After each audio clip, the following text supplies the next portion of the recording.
Well, Moses, there was some pretty exciting news earlier this year when Lloydminster was awarded Hockey Day in Canada, a huge event for the city. Yeah, you know what, but unfortunately the excitement tamed a little bit due to the uncertainty of when or if the NHL season would begin. You have two parties, the NHL and the NHLPA, that have until 11:59 p.m. Eastern Time to hammer out a new collective bargaining agreement. So the question was raised at City Council on Monday, what happens to Hockey Day in Canada if there is a lengthy lockout?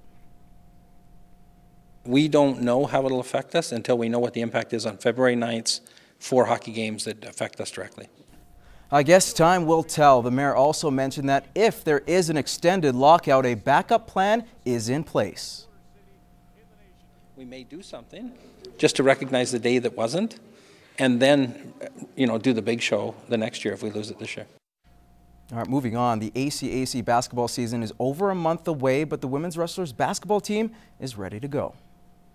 We're not warming up with the purpose. You guys are standing up and down, just catching it. The Lakeland women's basketball team are wasting little time getting together before the season starts.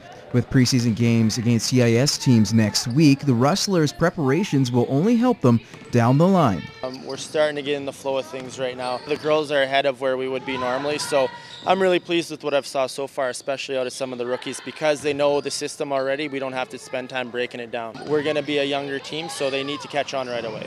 The Rustlers lost 7 players from last year, which puts more responsibility on the veterans, like third-year Hannah Crease-MacLean and team captain Mariah Van Hoff.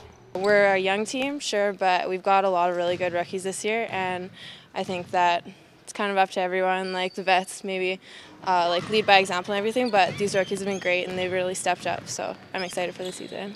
We have a core of us who know what's going on and can help each other out already, so I think the fact that there's more vets than we've had in a long time, I think that helps with the program. The team is also a smaller group, which means conditioning now will pay dividends.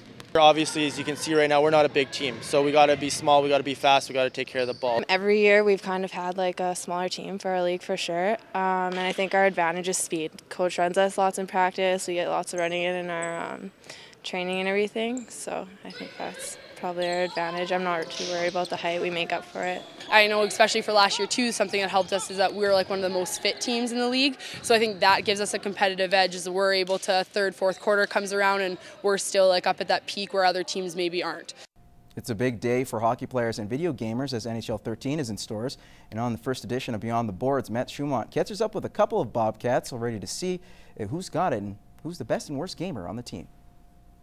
All right, so today's the big day for hockey video gamers. I'm here with Travis Wellman. Now, Travis, have you picked up your copy of NHL 13 yet? Oh, of course I have. One of my favorite games to play. 100% I got it, yeah. I picked it up today and haven't played it yet, but I'm really excited. Now, would you say you're one of the best gamers on the team? 100%. Or? Yeah. Oh, yeah, for sure. Definitely one of the best gamers. Me and Welly thinks he's good, but he's not. Who would you think is the worst? Chase Martin. 100%. Yeah. He is definitely the worst NHL player.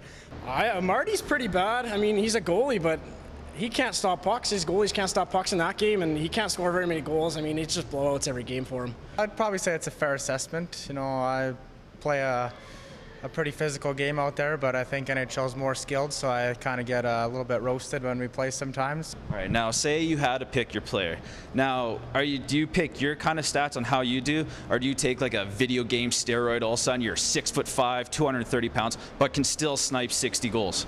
I like to keep my guys small when I create them, keep it a little realistic, but I definitely pad my stats. I try and make my guy 99 and everything.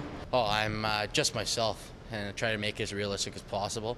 So, 99 at everything. When it comes to video games, I like to be a scorer. I do enough while attempting to stop pucks normally, so I like to try to score a few goals other than real ice.